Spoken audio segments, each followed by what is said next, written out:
Previously on More Food, we made a really nice oxtail ragu. Hey, I call this the soccer mom recipe because it's almost a cop-out how easy this is, and I do use frozen puff pastry. I don't make my own. I have made my own and it is fun, but if you don't have copious amounts of time and dexterity, I would just go ahead and buy, you know, the nice buttered puff pastry from the grocery store, because there's really nice ones out there. So yeah, you might think this is a cop-out, and it is in some ways, but I actually do this at home, and I do it for my stepson, and it works really well. And you just pop it in the microwave, and you can keep it in the freezer for when they come home, and instead of eating like Grandiosa pizza or whatever the equivalent is back in the States, they can have something that you've made. So give it a try, and yeah, it's a cop-out completely, but you're gonna need the ragu from the oxtail that we made, and that's not a cop-out. So all right, enjoy, good luck, adios.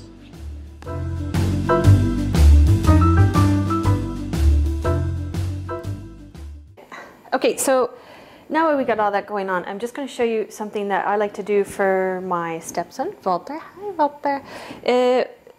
When we have a stew, you can do this with any stew or rich sauce like this that can really kind of boil down and be meaty. You could even like spaghetti bolognese, you can do this. That's actually really good with Parmesan cheese.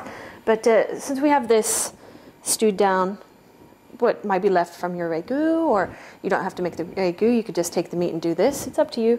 But what I do is I go and I cheat and I buy puff pastry, frozen puff pastry, or if you have fresh puff pastry, power to you.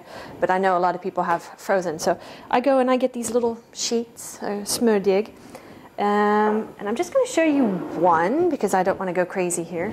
And just going to do a little flour, you know, nothing kooky. And this is really not going to be pretty. This is just for, you know, it's a working thing. So, and I'm just doing this out a little.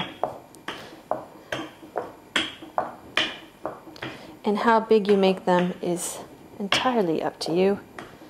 And of course you want to preheat your oven again.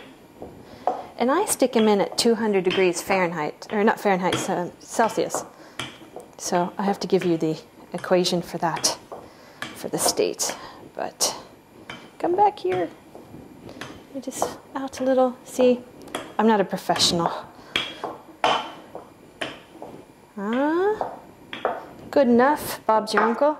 Just gonna get a little. Okay.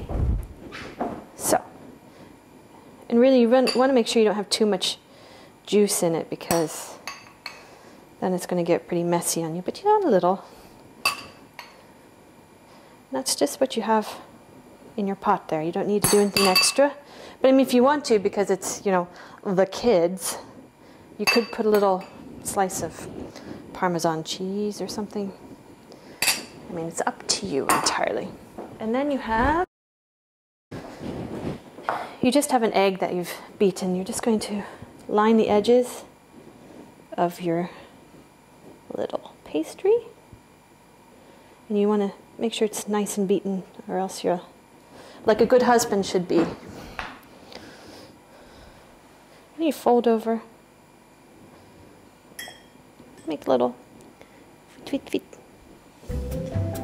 And kind of fold over so that when you pop these guys in the oven or the microwave from the freezer, which is what I usually do, that they won't get too soupy or saucy. It's not pretty, but it's functional. And then we do another little egg wash on top. Wait. And then I just put some baking paper on a tray, and I gently transport there. And then we're going to put it into the oven, and then it's like 10-15 minutes, and it'll brown and kind of poof a little bit.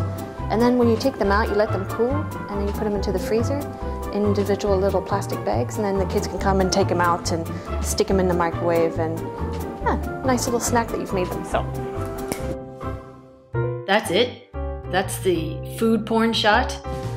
Yeah, but it tastes good.